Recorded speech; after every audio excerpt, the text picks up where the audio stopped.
હવે આગળ વાત કરીએ તો દ્વારકા ખાતે આશા વર્કર બહેનોએ કામના અતિશય ભારણથી ત્રસ્ત થઈને આવેદનપત્ર પાઠવ્યું પણ અસ્વીકાર કરતા રામધૂન બોલાવી।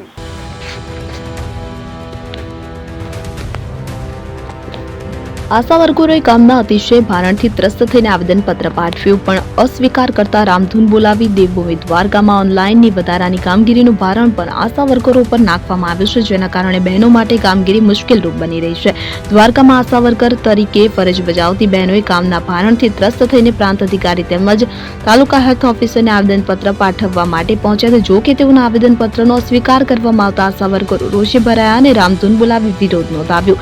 દેવભૂમિ દ્વારકામાં આશા વર્કર તરીકે ફરજ બજાવતી બહેનો કામના ભારણથી હવે ત્રસ્ત થઈ ગઈ છે। તેમનું કહેવું છે કે ઓનલાઈનની વધારાની કામગીરીનું ભારણ પણ આશા વર્કરો પર નાખવામાં આવે છે, જેના કારણે બહેનો માટે કામગીરી મુશ્કેલરૂપ બની રહી છે। તેથી આશા વર્કર બહેનોએ તેમની આ મુશ્કેલીના નિરાકરણ માટે એકજૂટ થઈને પ્રાંત અધિકારી તેમજ તાલુકા હેલ્થ ઓફિસરને આવેદનપત્ર આપવા માટે પહોંચ્યા હતા, પરંતુ તેઓનો અસ્વીકાર કરવામાં આવતા આશા વર્કર બહેનો રોષે ભરાઈ અને પ્રાંત કચેરીના પટાંગણમાં જ બેસી રામધૂન બોલાવી ઉગ્ર વિરોધ વ્યક્ત કર્યો।